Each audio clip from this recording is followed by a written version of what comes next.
प्रश्नावली 16.2 का 9वां प्रश्न है, निम्नलिखित के प्रसार में मध्य पद ज्ञात कीजिए। इसके अंदर कुछ प्रश्न दिए हुए हैं, कुल प्रश्नों की संख्या 10 है। मैं आपको सभी प्रश्नों को नहीं बता सकता, लेकिन सभी प्रश्नों के बनाने के तरीके बहुत ही सरल है। तो मैं आपको जितना सरल हो सके उतना सरल मैं आपको बताने वाला हूं, और जो मैं तरीका बताऊंगा अगर आप उन तरीकों से प्रश्नों को बनाओगे तो सारे प्रश्न आपसे बहुत आसानी से बन जाएगा। तो चलो हम कुछ प्रश्नों को देख लेते हैं और उनके थ्रू आप लोग सभी प्रश्नों को बना के देखना, ठीक है। तो चलो पहला प्रश्न देखें। आप लोग देख लो, 10 प्रश्न मैं आपको दिखा रहा हूं, 10 प्रश्न आपको यहाँ पे डिस्प्ले होते हुए दिखाई दे रहा है। अब पहला प्रश्न उठा लेते हैं। तो यहाँ पे मैं लिखता हूं पहला प्रश्न, 4x का वर्ग अपान 3 है माइनस 3 अपान 2x है और इसका घात कितना है 9, ठीक है। इस तरीके से दिया हुआ है और इस प्रश्न में कहा है मध्य पद ज्ञात कीजिए। क्या ज्ञात करना है? मध्य पद। जबकि हमने इससे पहले वाले जितने भी प्रश्न हमने बनाए हैं ना, उन सारे प्रश्नों में या तो 7वां पद, या तो 8वां पद, या तो 10वां पद, या तो 12वां पद इस तरीके से दिया हुआ था, या अंतिम पद से चौथा पद ज्ञात कीजिए, या अंतिम पद से दूसरा पद ज्ञात कीजिए, या अंतिम पद से 7वां पद ज्ञात कीजिए, इस तरीके से दिया हुआ था। तो हमने बताया था आप लोगों को कि दोनों के तरीके अलग अलग है ना, लेकिन यहाँ पे मध्य पद ज्ञात करने के लिए कह रहा है तो यहाँ भी तरीका चेंज हो जाएगा, ठीक है। यहाँ भी तरीका क्या होगा? चेंज हो जाएगा। और ये जो चेंज होगा ये घात के ऊपर डिपेंड करेगा, ठीक है। किसके ऊपर? घात के ऊपर, कि घात सम है कि विषम। अब देखो ये घात सम है कि विषम, तो घात है विषम, ठीक है। घात क्या है? विषम संख्या है। तो जब विषम संख्या रहेगा ना तो आपको दो पदों के लिए हल करना होगा, मैं आपको आगे बताऊंगा, ठीक है। विषम होगा तो आपको दो पदों के लिए हल करना है और सम होगा तो एक पद के लिए, ठीक है। कैसे? चलो मैं आपको बताता हूं, पहले थोड़ा सा इसे मैं आपको बता देता हूं, ठीक है। इसे हमें क्या मानना है? x मानना है, और इसे हमें क्या मानना है? y मानना है। तो इस पूरे ये जो पद है, ठीक है, इसको हमने x माना और इस वाले पद को हमने y माना, और ये जो मान है, ठीक है, n जो है मतलब 9 जो है, इसे हमें क्या मानना है? n मानना है, ठीक है। ये n का मान है, मतलब पदों की संख्या, ठीक है। तो ये जो n का मान है वो कितना है? 9 है, ठीक। अब मध्य पद हम निकाल लेते हैं। तो देखो मध्य पद कैसे निकाला जाता है? मध्य पद, ठीक है। मध्य पद का एक सूत्र होता है n+1 अपान 2, वाह, ठीक है, ये हो गया। और दूसरा n+1 अपान 2 प्लस 1, वाह, ठीक। यहाँ पे हम n के मान को रख देते हैं, याद रखना, ठीक है। मध्य पद निकालोगे जब विषम संख्या रहेगा, विषम संख्या, विषम संख्या क्या क्या होता है भाई? 1, 3, 5, 7, 9, 11, 13 इस तरीके से। अगर ये जो घात है विषम संख्या हो तब आपको इस तरीके से हल करना है, ठीक है। मध्य पद में एक रहेगा n+1 अपान 2 वह पद, और दूसरा रहेगा n+1 अपान 2 प्लस 1, इस तरीके से आपको लिखना है, ठीक है। अब n का मान कितना है? देखो n का मान 9 है, तो हम क्या करेंगे?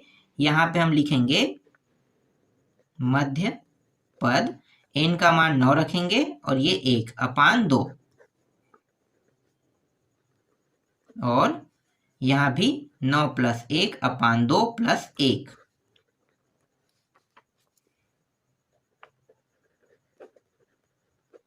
9 1 10, 10 होगा, और 10 को 2 से भाग करें कितना आ जाएगा? 5, तो 5वां पद, और 9 1 10, 10 को 2 से भाग करें कितना है? 5, और 5 और 1 6, 6वां पद। तो इस प्रश्न में हमें एक तो 5वां पद निकालना है और एक तो 6वां पद, ठीक है। इस तरीके से दो पदों का मान हमें विषम संख्या में निकालना है। याद रखना, जब भी घात विषम संख्या हो तो हमारे पास निकालने के लिए दो पद रहेंगे, जैसे कि यहाँ पे एक 5वां पद और एक 6वां पद, ठीक है। कॉमन हो गया, आपको समझ में आया? जितने भी रहे, देखो चाहे वो 1 रहे, 3 रहे, 5, 7, 9, 11, 13 कुछ भी हो, विषम संख्या होगा तो आपको दो पदों के लिए आपको हल करना है। तो एक पद हो गया 5वां और एक पद हो गया 6वां, इसके लिए हमें हल करना है। तो चलो हल करते हैं। तो सबसे पहले मैं T5 के लिए निकालता हूँ, ठीक है। 5वां पद T5, 5वां पद हो गया। तो इस 5 को मैं और कैसे लिख सकता हूँ? आपको पता है, सूत्र पता है ना? सूत्र क्या है? मैं यहाँ पे सूत्र लिख देता हूँ पहले, r+1, ठीक है, r+1, इसके बाद n सी, यही है एन सी, फिर R X N minus R और वाई आर, यही सूत्र है ना। तो इसी सूत्र में हम क्या करेंगे, मान को रखेंगे। पहले पांचवा पद के लिए हल करते हैं। तो 5 को हम कैसे लिख सकते हैं, आपको पता है 5 को हम लिख सकते हैं, पहले से यहाँ पे 1 आ गया है तो बचा कितना है 4, तो 5 को हम 4 + 1 लिख सकते हैं। और 6 को कैसे लिखेंगे, 6 को हम 5 + 1 लिखेंगे। समझ में आ गया, सूत्र के हिसाब से आपको लिखना है। तो पहले से यहाँ पे 1 है तो r का मान कितना होगा 4, तो t 4 + 1, ठीक 4 + 1 हो गया। यहाँ पे n का मान हम 9 रखेंगे, c r का मान 4 रखेंगे, फिर x 9 - 4 और y यहाँ पे 4 रखेंगे। तो ये रहा t, 4 और 1 5 अगर आप लिखना चाहते हो तो इस तरीके से t5 डायरेक्ट लिख दो, ठीक है। t5 के रूप में हम इसे लिखते हैं, t5 इसको ऐसे भी लिख सकते हैं, इसको ऐसे भी लिख सकते हैं और t5 को t5 के रूप में भी रख सकते हैं। अब ये जो 9 है और ये 4 है ना, तो 9 का मतलब 9 फैक्टोरियल हो जाएगा, 4 का मतलब 4 फैक्टोरियल हो जाएगा, और घटाएंगे कितना आएगा 5 आएगा ना, 9 में 4 घटाओगे तो 5 फैक्टोरियल होगा।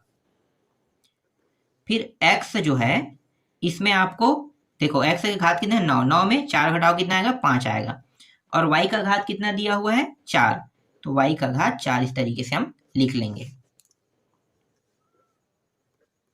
t5 9 को हम कैसे लिख सकते हैं, 9 गुणित 8 गुणित 7 गुणित 6 गुणित 5 तक के लिखेंगे, क्यों, क्योंकि यहाँ पे 5 पहले से दिया हुआ है, तो ये 5 फैक्टोरियल ये दोनों कट जाएगा। और 4 को कैसे लिख सकते हैं 4 गुणित 3 गुणित 2 गुणित 1, 1 को लिखने की जरूरत नहीं है, ठीक है। यहाँ पे मैं 1 लिख रहा हूं लेकिन 1 का कोई मतलब नहीं है, ठीक है, क्योंकि 1 का गुणा करने पर यही सब के सब हमें प्राप्त होगा। चाहो तो आप लिख सकते हो, अगर नहीं चाहते तो आपको लिखने की आवश्यकता नहीं है, ठीक है। देखो 3 और 2, 3 दूनी कितना हो गया 6, तो ये 6 यहाँ पे है और इन दोनों को साथ में कटा देते हैं, 6 से कट गया, 4 एकम 4 दूनी से ये भी कट गया।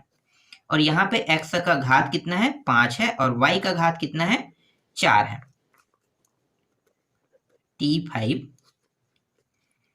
यहाँ पे बचा 9 गुणित 2 गुणित 7 बचेगा, है ना, 9 गुणित 2 गुणित 7 बस यहाँ पे बचा है। अब x और y के मान को रख लेते हैं। तो x का मान क्या है और y का मान क्या है, यहाँ पे देखो x का मान ये पूरा है और y का मान देखो ये पूरा है ना, तो इसको हम यहाँ पे रख देते हैं। तो x का मान है 4x² अपान 3 है और इसका घात कितना है 5 है, फिर माइनस 3 अपान 2x है और इसका घात दिया हुआ है 4।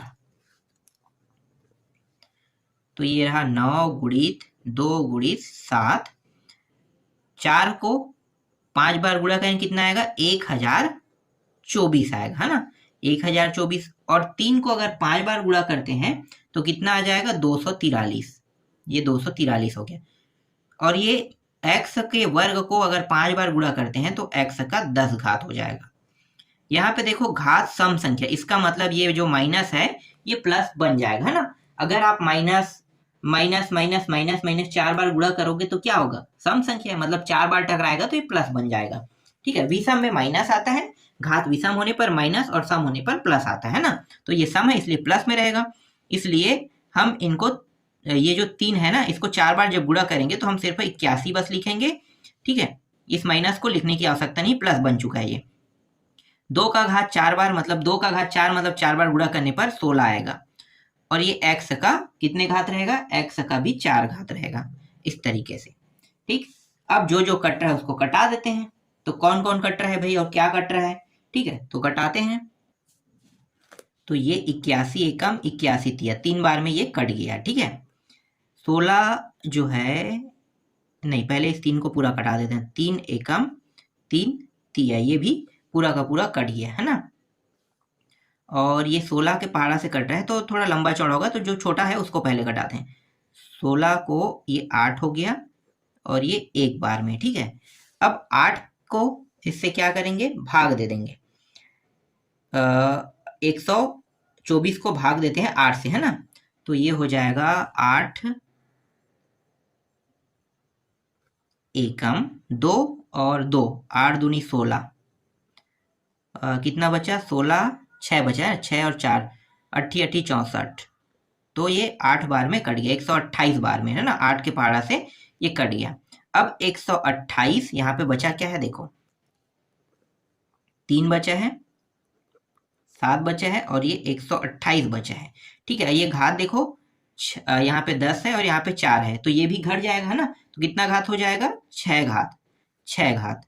ठीक, और जब हम इन सभी को गुणा करेंगे तो गुणा करने पर आएगा 2688 आएगा, 2688 और घात कितना रहेगा x, और यही क्या है पांचवें पद का उत्तर है। ठीक है, पांचवा पद यहाँ पे निकल गया।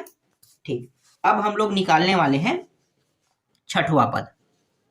तो देखो t6 या t क्या लिखेंगे 5 + 1, इस तरीके से लिखेंगे है ना, 5 + 1, और यहाँ पे c n का मान 9 और r का मान कितना है भाई 5 है। ठीक है, 6 था ना, तो देख लो छठवा पद के लिए जब हम हल करेंगे तो 5 + 1 मतलब r का मान क्या है 5 है, x 9 - 5 और y 5। ठीक, तो ये हो गया 9 फैक्टोरियल, 5 फैक्टोरियल घटाएंगे कितना आ जाएगा 4 फैक्टोरियल आ जाएगा।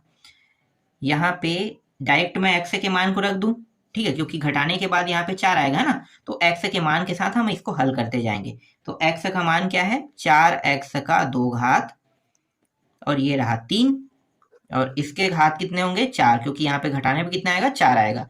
फिर y का 5 घात दिया है, तो y का 5 घात दिया है, इसका मतलब क्या होगा y का 5 घात मतलब -3/2x और ये रहा 5 घात। ठीक है, इस तरीके से हम इसको लिखेंगे। ठीक, फिर जब हम इसको आगे हल करेंगे तो ये हो जाएगा 9 × 8 × 7 × 6 × 5 फैक्टोरियल तक के ले जाएंगे। ठीक है, और 4 को हम कैसे लिख सकते हैं 4 × 3 × 2 तक के लिख लेते हैं, ये 5 फैक्टोरियल, ये दोनों कट गया। ठीक है, और क्या कट रहा है देखो, ये कट रहा है, ये कट रहा है, ये 4 एकम 4 दूनी से ये भी कट गया है ना। अब यहाँ पे देखो 4 को 4 बार गुणा करेंगे। ठीक है, 4 को 4 बार गुणा करेंगे तो ये आ जाएगा 256 आ जाएगा, और x का कितने घात होगा 8 घात। 3 को 4 बार गुणा करने पर 81 आएगा, तो यहाँ पे मैं 81 लिख लेता हूँ। ठीक है, ये देखो घात किसमें है, घात विषम संख्या है, मतलब माइनस आएगा, तो माइनस को मैं आगे में लिख लेता हूँ। ठीक है, क्योंकि ये सभी गुणा में, ये भी गुणा में है, तो माइनस को मैं आगे में लिख लेता हूँ। अब इनको हल करते हैं, तो 3 का 5 बार गुणा करने पर आ जाएगा 200, कितना आएगा 43, 243। ठीक है, 2 का 5 बार गुणा करने पर 32 आएगा और x का 5 घात हो जाएगा। ठीक है, इस तरीके से देखो कुछ कट रहा है क्या, जो कट रहा है उसको हम कटा देंगे है ना। तो आपको पता है कि ये 4 घात है, ये 5 घात, एकम बार में और ये तिया बार में कट गया, 3 यहाँ पे आएगा। ठीक है, अब देखो और कुछ कट रहा है क्या, यहाँ पे कटने वाला, हाँ ये 256 कट रहा है, ये 32 कट रहा है, लेकिन कितने बार में कट रहा है ये हमें देखना होगा, तो हम छोटा करके काटते हैं। ठीक है, पहले मैं काट लेता हूँ 2 से, 2 एकम 16, 2 16। ठीक है, 16 बार में ये कट गया। इसके बाद 16 के पहाड़ा से काटते हैं, तो 16 एकम 16, ये कट रहा है 16 एकम 16। देखो सिंपली अगर ध्यान देते हैं तो ये था 4 का 4 घात है ना, और ये 4 के, तो ये आ जाएगा 8 आना, 4 चौक 16, 16 आना चाहिए। ठीक है, 16 बार में ये कट गया समझो, क्योंकि 4 × 4, देखो 4 को अगर मैं 4 बार करूंगा, इसी तरह सिंपल तरीके से देख सकते हो, 4 को 4 बार गुणा करूंगा तो 2 4 तो कट जाएगा, और ये 16 जो है ये 2 4 है ना, तो 2 4 है, तो 2 4 2 4 कट के यहाँ पे 16 बस बचेगा। ठीक, इसके बाद करने क्या वाले हैं भाई, जो बचा है उनका गुणा करेंगे। तो यहाँ पे बचा है, पहले लिख लेते हैं 9 × 7 × 16 × यहाँ पे 3 बचा है, 9 7 16 और 3 बचा है ना।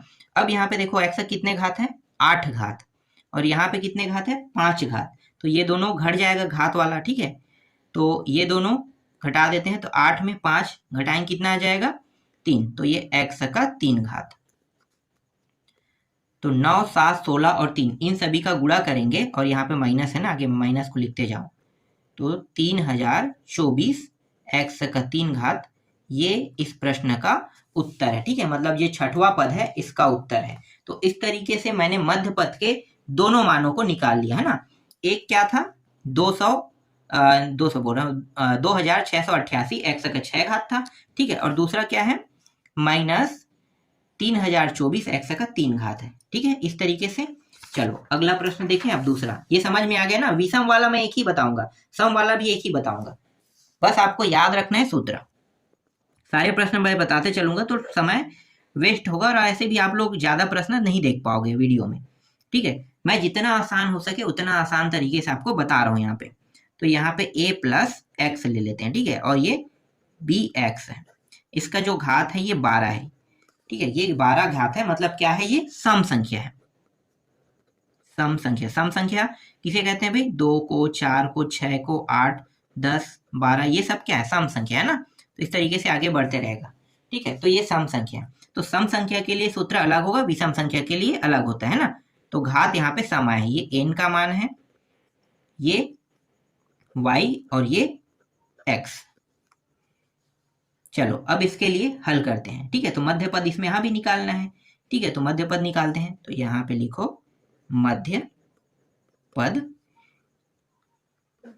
और यहाँ पे हमें करना क्या है, यहाँ पे हमें करना है n/2 लिखना है और प्लस 1। देखो अंतर बहुत है ना, सूत्र में बहुत ज्यादा अंतर है, ये चीज आपको ध्यान देना है। मैं आपको दिखा देता हूं, देखो ये n+1/2 दिया हुआ है। ठीक है, n+1/2 दिया है, जबकि यहाँ पे क्या दिया है, n/2 दिया है, फिर प्लस लगा है। ठीक है, तो ये मत समझना कि ये जो मध्य पद वाला है जैसे विषम संख्या का है ये वही सूत्र है, ये मत समझना, अलग है। ये पहले इन दोनों को क्या कर रहा है, इन दोनों को साथ में 2 भाग कर रहा है, इसका अर्थ यही होता है। ठीक है, दोनों को ये भाग कर रहा है, और यहाँ पे क्या कर रहा है, सिर्फ ये n जो है ये सिर्फ 2 बस को भाग कर रहा है, और भाग होने के बाद जोड़ है। ठीक है, तो ये चीज ध्यान देना, सम संख्या के लिए सूत्र अलग है, विषम संख्या के लिए सूत्र अलग है।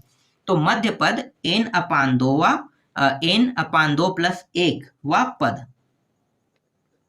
ठीक है, ये हम सूत्र लगा रहे हैं। तो चलो देखो, ये मध्य पद n का मान कितना है, n का मान इस प्रश्न में 12/2 है ना, 12 है और 1, वाह, अर्थात कितना होगा, 2 एकम 2 छक्के 6 और प्लस 1 कितना होगा, 7। तो 7वां पद क्या करना है, इस प्रश्न में निकालना है, मतलब 7वां पद का बस एक पद निकालना है। सम संख्या में सिर्फ और सिर्फ हमें एक पद के लिए हल करना है। विषम पद के लिए मतलब विषम जब रहता है ना घात, तो विषम घात रहता है तो हमें 2 पद निकालने होते हैं, और सम होने पर एक पद।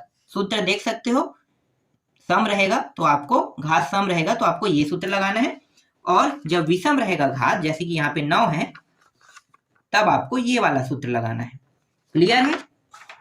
चलो अब हल करते हैं। तो t हमें क्या निकालना है भाई, tr+1। सूत्र आपको पता होगा, मैं यहाँ पे सूत्र नहीं लिख रहा हूँ। ठीक है, सीधा हल कर रहा हूँ।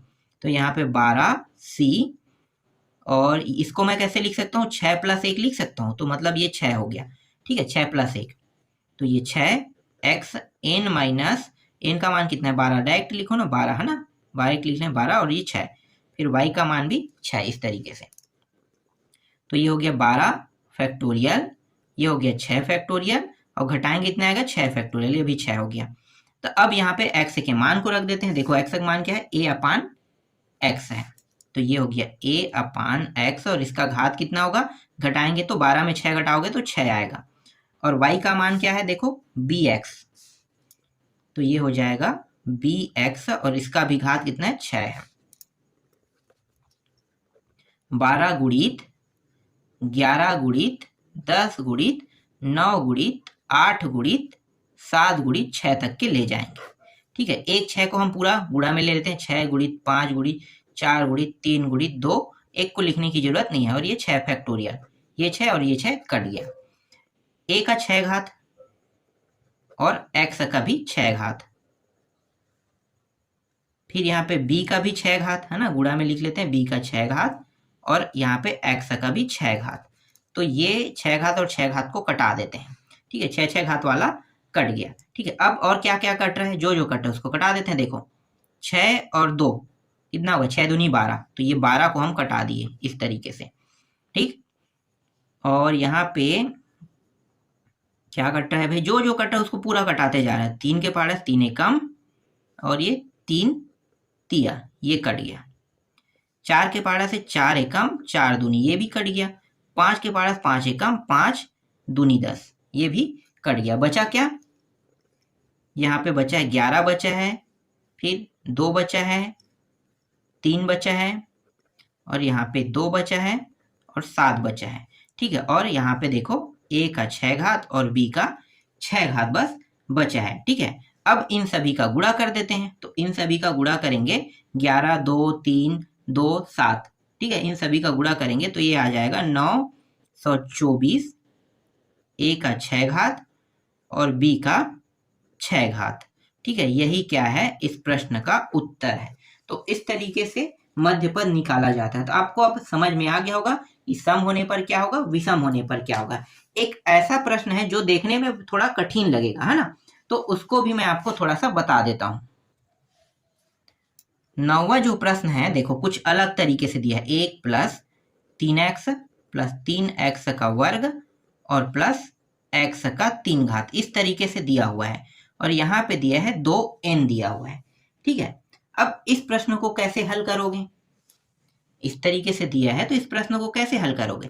तो ध्यान देना, ये एक सर्वसमीका है। क्या है, सर्वसमीका। ठीक है, सर्वसमीका देखो, ये x का 3 घात, फिर 3 2x का 2 घात, फिर 3x प्लस 1, अगर इस तरीके से दिया हुआ है, इसका मतलब ये है कि ये 1 प्लस x का, ठीक है, 3 घात है। ठीक है, इसका मतलब क्या है, ये 1 प्लस एक्स का कितने घात है, 3 घात है। ठीक है, ये सर्वसमीका में अगर 1 प्लस एक्स 3 घात है, अगर 1 plus x 1 plus x 1 plus x को 3 बार अगर गुणा करते हो, ठीक है, 3 बार अगर आप गुणा करते हो तो आपको यही मान प्राप्त होगा। ठीक है, तो हम इसको कैसे लिख सकते हैं, इस तरीके से लिख सकते हैं, बिल्कुल लिख सकते हैं। ठीक है, इसके बाद देखो इसका भी घात दिया हुआ है ना, तो यहाँ पे इस तरीके करके 2n करके घात लिख लेते हैं। तो ये हो गया 3 दूनी 6, तो ये इस तरीके से लिख रहे 1 प्लस एक्स और ये 3 दूनी 6, 6n हो जाएगा। देखो कितना आ गया, 6n। तो इस तरीके से देखो ये शॉर्ट हो गया, छोटा बन गया, है ना, छोटा बन गया। अब ये क्या होगा, ये x है आपका और ये y है, ये x है, ये y, और ये वाला क्या है, n का मान है। ठीक है, अब यहाँ पे आपको पता नहीं चल रहा है, ठीक है, क्या पता नहीं चल रहा है कि ये सम है कि विषम है, पता चल रहा है क्या, नहीं चल रहा है ना। थोड़ा सा कंफ्यूजन यहीं पे होगा, यहीं पे आप लोग थोड़ा सा कंफ्यूजन होने वाले हो। तो मैं आपको बता देता हूं कि ये n को ज्यादातर ध्यान नहीं देना, ये 6 को देना है, तब आपको पता चल जाएगा कि ये सम है कि विषम है। अब आपको पता चल गया ये क्या है, सम है। ठीक है, ये नंबर लगा है यही बताता है कि ये सम है कि विषम है। ठीक है, अगर n बस होता तो एक नंबर होता तो विषम हो जाता, है ना, यहाँ पे 6 है तो 6 मतलब सम है। अब आपको पता चल गया। ठीक है, अब इसका मध्य पद निकाल लेते हैं। तो मध्य पद कितना होगा भाई, तो ऐसे यहाँ पे मैं बता देता हूं, देखो 6n अपान 2 रहेगा, 6n अपान 2 प्लस 1, इस तरीके से मध्य पद निकालते हैं। यहाँ पे मैं बगल में लिख रहा हूँ मध्य पद, ठीक है, वह पद पीछे में लिख लेते हैं। तो कितना होगा, अर्थात 2 एकम 2 तिया 3n प्लस 1 व पद। ठीक है, तो इसके लिए हमें क्या करना है, 3n प्लस 1 व पद के लिए क्या करना है, हल करना है। ठीक है, 3 प्लस 1 व पद के लिए। अब क्या इसको आप tn जो है ना, मतलब देखो मैं बता रहा हूँ, यहाँ पे थोड़ा सा कंफ्यूजन भरा ये प्रश्न है, पर कंफ्यूजन नहीं होना चाहिए, इसीलिए मैं आपको पूरा बता रहा हूँ। देखो r प्लस 1 इस तरीके से लिखोगे, है ना, तो ये जो r है ये r ये बन गया, और एक पहले से यहाँ पे दिया हुआ है। ठीक है, एक पहले से दिया हुआ है, तो 3n को क्या लिखोगे, r लिखोगे। समझ में आ गया, 3n को क्या लिखोगे, r। तो ये हो गया 6n c, r का मान कितना रहेगा, 3n रहेगा। ठीक है, x के डायरेक्ट मान रख देता हूँ, x का मान कितना है, 1 है, x का मान 1 है, तो ये 6n माइनस 3n, और y का मान कितना है, x है, तो y के मान को x लिख लेते हैं। और यहाँ पे 3n यहाँ पे लिख देते हैं। ठीक है, r का मान हमने रख दिया। क्लियर है ना? कहीं पे डाउट थोड़ी हो रहा है आप लोगों को, नहीं होना चाहिए। जो प्रश्न है मैं बहुत बारीकी से आपको बता रहा हूँ और ऐसे प्रश्नों को आपको इसी तरीके से हल करना है। इसके बाद ये हो गया 6n फैक्टोरियल, फिर 3n फैक्टोरियल, घटाएंगे तो फिर 3n आएगा, 3n फैक्टोरियल। ठीक है, इस तरीके से एक का घात देखो यहाँ पे कुछ भी रहे, ये पूरा हल होके क्या हो जाए, एक ही प्राप्त होगा हमें। ठीक है, ये घटाने से कोई मतलब नहीं है। ठीक है, यहाँ पे क्या है, एक है, तो इसका मतलब पूरा मान एक रहेगा, तो बस बचेगा क्या, x का 3n घात बस बचेगा, है ना। तो यहाँ पे मैं लिख लेता हूँ x का 3n, तो ये रहा 6n फैक्टोरियल। इसको मैं कैसे लिख सकता हूँ, 3n फैक्टोरियल का 2 घात और x का 3n। ठीक है, यही क्या है, इस प्रश्न का उत्तर है। इस तरीके से आपको करना है, इसे पूरा फैक्टोरियल को हटाने की जरूरत नहीं है, हटाओगे तो कोई मतलब नहीं है ना, हटाने की आवश्यकता नहीं है, बस आपको इस तरीके से हल कर देना है। तो देखो ये प्रश्न 9वां भी कंप्लीट हो गया। अब इसमें जितने भी प्रश्न है 10 तक के, जो प्रश्न मैंने छोड़ दिया है, उन प्रश्नों को अब आपको क्या करना है, बना के खुद देखना है। ठीक है, जितना भी प्रश्न जो कठिन भी हो सकता था उनको भी मैंने यहाँ पे ऐड करके आपको बता दिया। और मेरे हिसाब से ये जो प्रश्न क्रमांक 9 में जितने भी प्रश्न है, कोई भी प्रश्न मुझे ऐसा नहीं लग रहा है कि अब आप लोगों के लिए कठिन रहेगा।